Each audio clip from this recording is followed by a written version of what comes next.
नमस्कार साथियों, कैसे हो आप सभी लोग। आई होप सभी स्वस्थ होंगे, मस्त होंगे। तो चलिए करते हैं शुरुआत आज एक नए टॉपिक की। ठीक है, पिछला आप शॉर्ट देख सकते हो, मैंने बात की थी स्टार्टर की। स्टार्टर की ज़रूरत क्यों होती है, कितने प्रकार के स्टार्टर होते हैं, ये शॉर्ट्स में आपने देख लिया होगा। अभी हम एसी जो स्टार्टर है, dual, star delta, reverse forward और जितने भी है उनके पहले हम कंट्रोल डायग्राम देखेंगे, फिर उनके आप पावर डायग्राम जो डिटेल में सर्किट है उसको डिस्कस करने वाले हैं। ओके, तो यूट्यूब पे आपको कहीं नहीं मिलेगा कि एक ही वीडियो में ये सारे स्टार्टर जो है इनका डिस्कशन मैं कर रहा हूँ। कहीं भी कोई भी वीडियो नहीं, आप इनका जो डायग्राम है उनका स्क्रीनशॉट ले सकते हो। ITI इलेक्ट्रिशियन ट्रेड के लिए इम्पोर्टेंट है, और जो कहीं भी इंडस्ट्री में जॉब कर रहे हैं मेंटेनेंस डिपार्टमेंट के, उनके लिए तो है ही। तो चलिए शुरुआत करते हैं। मैंने सर्किट बना रखा है तो उसी पे मैं आपको समझाने की कोशिश करता हूँ। ओके, तो चलिए, हमारे पास सबसे पहले है DOL स्टार्टर। तो DOL स्टार्टर में आप देख सकते हो, ये हमारा इसमें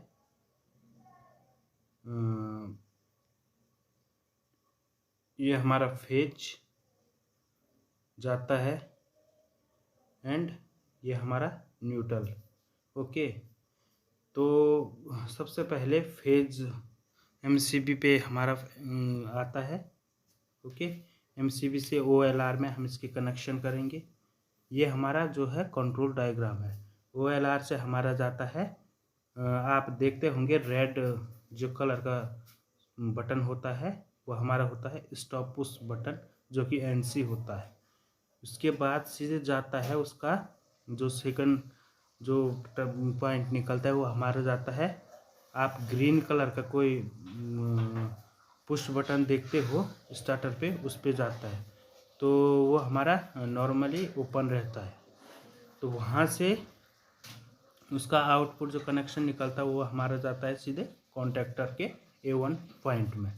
A1 पॉइंट में, और A2 पॉइंट कॉन्ट्रैक्टर का जो A2 पॉइंट है उसको हम न्यूट्रल से कनेक्ट कर देते हैं। किसी भी सर्किट को चलाने के लिए फेज और न्यूट्रल की ज़रूरत तो होती है। तो आप देख सकते हो ये हमारा फेज, ये न्यूट्रल। अब हमने जो है स्टार्टर को स्टार्ट करना है, तो हमारा पुश बटन जो है, हम पुश बटन को इसको दबाते हैं तो हमारा स्टार्टर ऑन हो जाएगा। लेकिन अगर हम पुश इसको दबाएंगे और छोड़ेंगे तो क्या होगा कि ये फिर मोटर ऑफ हो जाता है। तो हम ऐसा करते हैं कि इसको हम एक बार पुश करें, फिर ये हमारी मोटर कंटिन्यू चलती रही।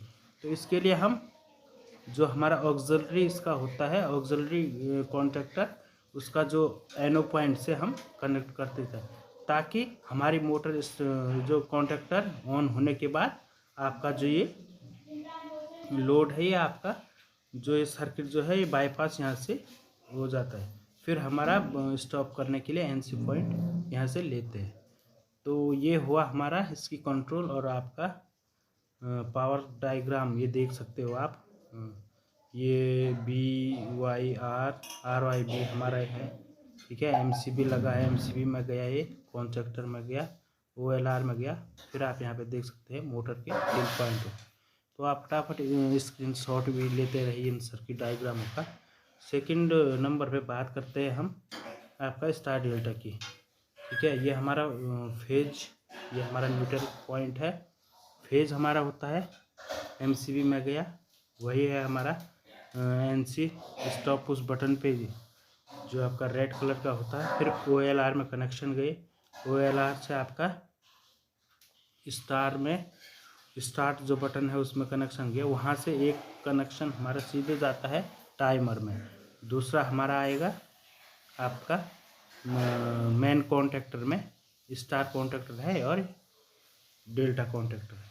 ठीक है, तो हमारे जो स्टार डेल्टा है उसमें 3 कॉन्टैक्टर यूज किए जाते हैं, मेन कॉन्टैक्टर, स्टार कॉन्टैक्टर और डेल्टा कॉन्टैक्टर। चलो जानते हैं इसके वर्किंग प्रिंसिपल। ठीक है,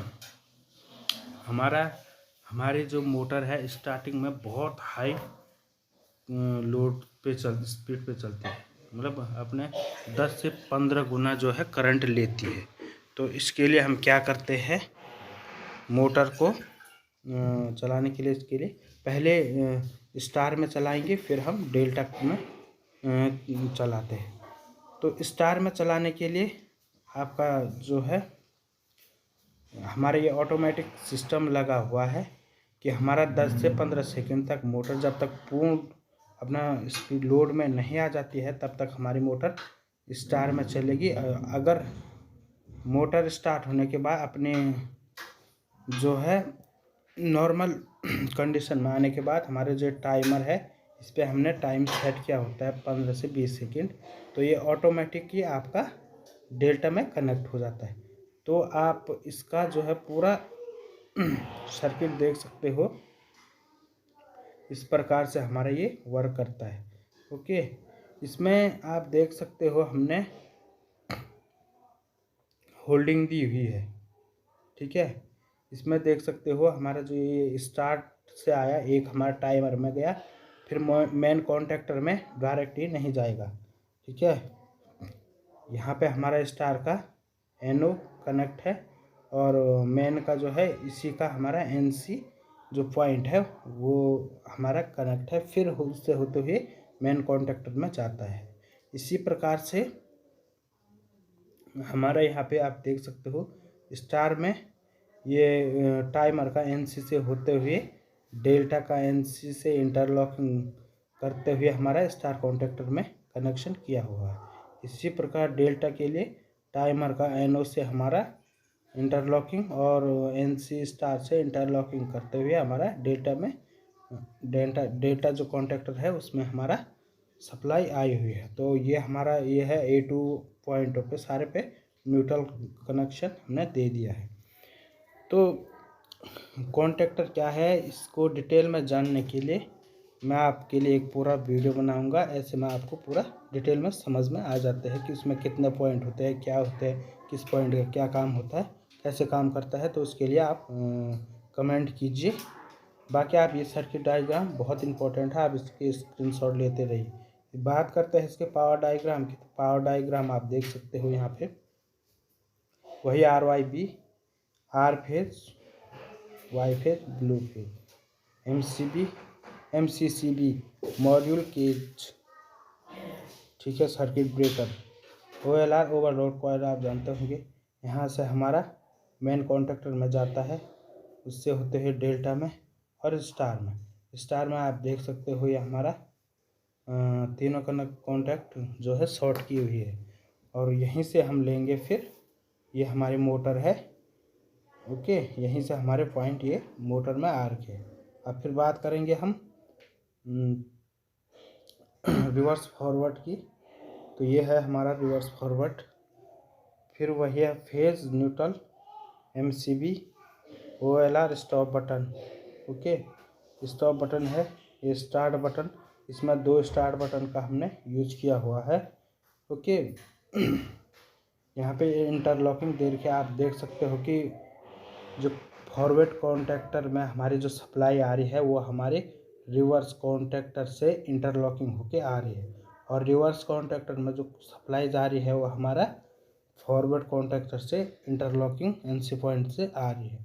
ये हमारा आप देख सकते हो होल्डिंग के लिए यहाँ पे फॉरवर्ड की जो है एनओ की होल्डिंग, रिवर्स के एनओ की होल्डिंग। होल्डिंग का मैंने आपको बताया कि होल्डिंग अगर हम होल्डिंग नहीं देंगे तो हम जैसे ये स्टार्ट पुश बटन दबा रहे हैं, ओके, अगर होल्डिंग नहीं देंगे तो ये एक बार जैसे हमने ये पुश किया और अगर मैं हम इसको बटन को हाथ से हटाएंगे तो ये अब ऑटोमेटिकली ऑफ हो जाएगा।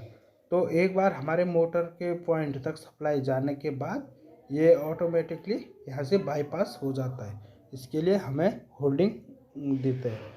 तो रिवर्स फॉरवर्ड जो स्टार्टर है उसका यूज़ जो किया जाता है किसी भी मोटर को हम रिवर्स डायरेक्शन में और फॉरवर्ड डायरेक्शन में अगर चलानी है तो इसके लिए यूज़ करते हैं, क्योंकि बार बार हम जाके बटन से तो करेंगे नहीं कि एक बार रिवर्स में करो स्टार्ट, फिर जाओ, फिर फॉरवर्ड, फिर ऐसे में तो बहुत टाइम, इसलिए हमने कॉन्टैक्टर की सहायता से, ये सर्किट की सहायता से रिवर्स फॉरवर्ड ऑटोमेटिकली आपका काम करे, ये हमने ये बना रखा है। ओके, अब फिर बात करते हैं इसके कंट्रोल डायग्राम की। तो कंट्रोल डायग्राम, पावर डायग्राम, तो पावर डायग्राम आप देख सकते हो इस कॉन्टैक्टर का, ये वही है। फिर तीनों फेज गए एमसीबी में। उसके बाद ये आपका हो गया फॉरवर्ड का कॉन्टैक्टर, ये रिवर्स का कॉन्टैक्टर। ओके, तो आप इस सर्किट से समझ सकते हैं आपका OLRA कनेक्ट है और पॉइंट आपके मोटर में जा रहे हैं। तो आई होप कि आपको कुछ समझ में आया होगा इन पॉइंट में। नहीं भी आया तो आप एक बार सर्किट डायग्राम को बढ़िया ढंग से देखें और फिर आपको समझ में आ जाएगा। बाकी आप देख सकते हो कि एक ही वीडियो में सारे स्टार्टर मैंने डिस्कस कर दी है। तो अगर वीडियो अच्छा लगे तो शेयर करें। बाकी अगले वीडियो में कौन सा पॉइंट पे हम वीडियो बनाएं, आप ज़्यादा से ज़्यादा कमेंट करें। Okay, thank you.